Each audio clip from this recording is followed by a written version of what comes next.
रामानुजाचार्य जी महाराज हुए भक्तमाल की कथा है। रामानुजाचार्य जी महाराज के दामाद हुए हैं जामाता, उनका नाम है श्री लालाचार्य जी।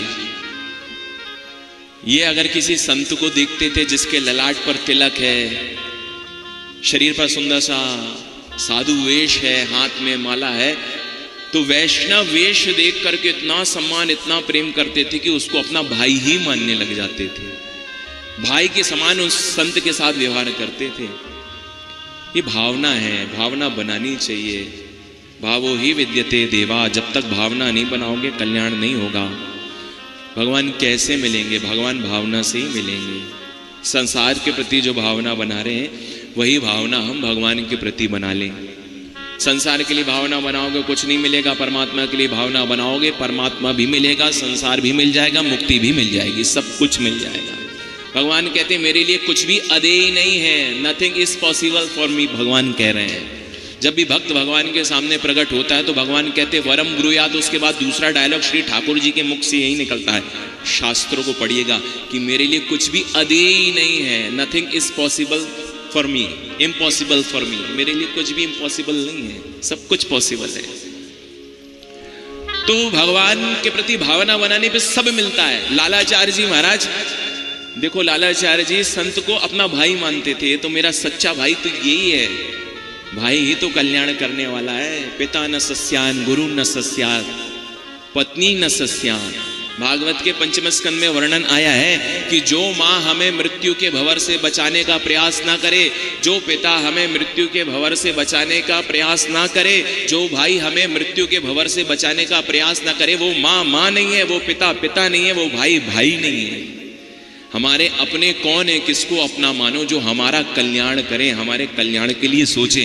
और वास्तविकता में हमारे कल्याण के लिए संसारी या परिवार वाले नहीं, हमारे कल्याण के लिए तो संत ही सोचते हैं। तो वही तो हमारे सच्चे भाई हुए, वही तो हमारे माता पिता हुए। इसलिए तो कह दिया जाता है त्वमेव माता च पिता त्वमेव बंधु च सखा त्वमेव विद्या द्रविणं त्वमेव सर्वं मम देव। कितनी अच्छी बात आई। देखो यहाँ पर गुरु के प्रति हम अपने सारे संबंधों को क्यों रख रहे हैं? क्योंकि वास्तविकता में वही संबंधी हमारा अपना है जो हमारे लिए कल्याण के लिए सोचे। घर वाले तो सोच नहीं रहे, अगर तुम नहीं सोच रहे तो भैया किस बात की हमारे माता पिता? फिर तो हमारे माता पिता वो हैं जो हमारे कल्याण के लिए सोच रहे हैं। और हमारे कल्याण के लिए कौन सोच रहा है?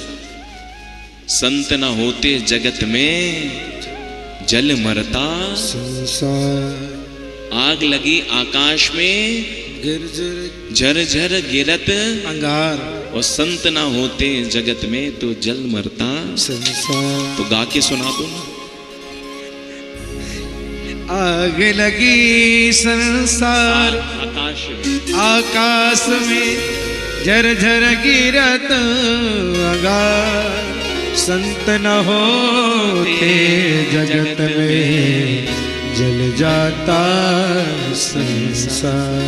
आग लगी आकाश में झरझर गिरत अंगार, और संत न होते जगत में तो जल मरता संसार। संत हृदय नव नीत समाना, संत हृदय नव नीत समाना। कहा कवि न पर कहा निज परताप द्रवहि नवनीता, निज परताप द्रवहि नवनीता।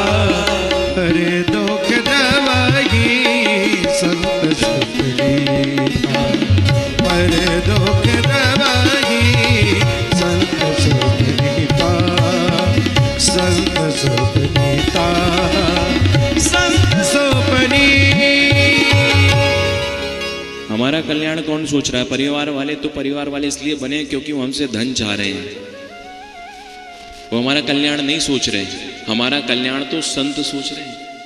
संतों के दर्शन मात्र से कल्याण हो जाता है। सुखदेव महामुनि ऐसे महात्मा है उनका दर्शन होते ही परीक्षित मुक्त हो गया। तो संत ही हमारे कल्याण के लिए, भैया वो तो मुक्त हो जाते हैं यार।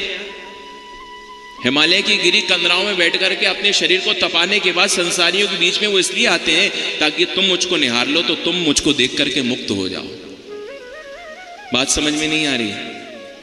तपस्या कर रहा है संत, क्यों आ रहा है हमारे बीच में, संसारियों के बीच में?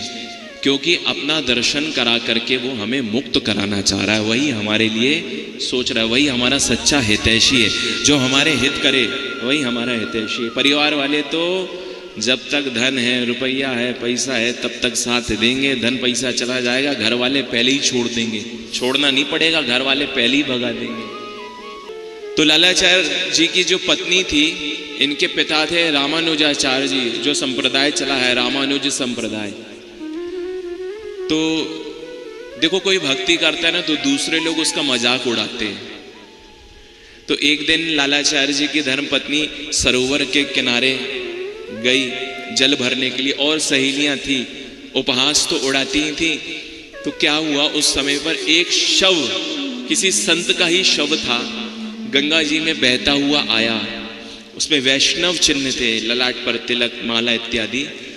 तो और सहेलियों ने देखते हुए, उपहास हंसते हुए लालाचार्य जी की पत्नी से कहा, देखो तो देवी कौन है, तुम्हारे जेठ हैं कि देवर जी हैं, मजाक उड़ा रही हैं। परिहास तो करते ही हैं दुनिया वाले। तो इस प्रकार परिहास जब उड़ाया, मजाक किया, तो लालाचार्य जी की धर्मपत्नी घर को आई और अक्षरशः पूरा वृत्तांत बताई, क्या क्या घटना मेरे साथ घटी। गंगा के किनारे एक शव, जिसके ललाट पर तिलक। और सहेलियों ने कहा, देखो तुम्हारा देवर है कि जेठ। लालाचार्य जी महाराज ने जैसे ही सुना तो महाराज रोने लग गए, विलाप करने लगे, चीत्कार करने लगे। क्योंकि देवी ने बताया था ललाट पर तिलक था, और जो तिलकधारी है वो मेरा भाई है, मेरा भाई। और ऐसा नदी में बह रहा है, कितना कष्ट पा रहा है। विलाप करने लगे, परंतु अपने आप को जैसे तैसे समझाया कि भैया गंगा जी में जो बह रहा है, जिसके शरीर में चिन्ह है, भगवत चिन्ह है, मरते समय वो तो मुक्त हो गया। ये भाव रख करके वो प्रसन्न हो गए। तुरंत भाग करके गए और महाराज जा करके उस शव को नदी में जा करके पकड़ करके लेकर के आए। व्यवस्थित उनका संस्कार किया, सूतकनी बनाई। 13 दिन बाद त्रयोदशी का भोजन ब्राह्मणों को बुलाया। तो ब्राह्मण तो पहले ही हाथ से परिहास करते थे। ब्राह्मण कहते, पता नहीं किस जात पात के किस मुर्दे को पकड़ करके ले आया और उसका भोजन हमको करा रहा है, क्या पता मरने वाला कोई पापी ना हो, इसलिए भैया हमें तो जाना नहीं है। एक करो, ब्राह्मणों की गोष्ठी हुई, सबने मिलकर के मीटिंग करी, कोई भी नहीं जाएगा। और कोई ब्राह्मण अगर जा रहा हो तो उसको भी रोक लेना, समझा देना कि नहीं जाइए। तो ब्राह्मण तो गए नहीं, और जो जा रहा था उनको भी रोक दिया गया। परंतु जैसे लालाचार्य जी महाराज को ब्राह्मणों की दुर्भी संधि का पता चला, उदास हो गए। अपने ससुर जी के पास गए, रामानुज जी के पास गए, पूरा वृत्तांत सुनाया। रामानुजाचार्य जी महाराज ने कहा, चिंता मत करो, ये प्रसाद की महिमा समझ नहीं रहे, ये त्रयोदशी का भोजन नहीं है, ये संत की शीत प्रसादी है। कोई बात नहीं, ये ब्राह्मण नहीं आ रहे तो मैं भगवान से प्रार्थना करूंगा। रामानुजाचार्य जी महाराज ने श्री ठाकुर जी से प्रार्थना की है।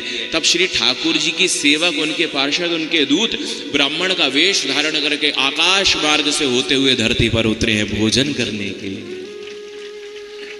और ब्राह्मणों ने भोजन किया, वो पार्षदों ने। तो और ब्राह्मण जो है हाथ से परिहास करने लगे, कहते हैं देखो ब्राह्मण गए हैं, पता नहीं कहाँ से आए। एक काम करते हैं, जैसे ही ब्राह्मण आएंगे ना तो उनसे हम मजाक करते हुए पूछेंगे, जानते हो किसका भोजन करके, और जात पात कुछ गोत्र पता है कि कहीं भी जाकर के भोजन कर लेते हो। तो ये विचार करके वो ब्राह्मण इंतजार में थे। परंतु भगवान के सेवक जो उन संत के लिए त्रयोदशी का भोजन करने के लिए आए थे, जैसे उन्होंने भोजन किया महाराज, तो आकाश मार्ग से होते हुए सीधे भगवान के परम धाम को चले गए। जब उन ब्राह्मणों ने देखा तो आश्चर्यचकित रह गए। जिन ब्राह्मण का हम अपमान कर रहे थे, जिन लालाचार्य जी महाराज का हम अपमान कर रहे थे, वो तो कितने दिव्य संत हैं, जिनके यहाँ त्रयोदशी की प्रसादी पाने के लिए साक्षात भगवान के सेवक आए हैं। वो ब्राह्मण, उन्होंने आकर के क्षमा प्रार्थना मांगी है। परंतु किसी भी प्रकार संत कभी किसी से दुश्मनी नहीं रखता, किसी भी प्रकार का कोई द्वेष नहीं। आप हमें प्रणाम क्यों कर रहे हैं, आप भी ब्राह्मण हैं।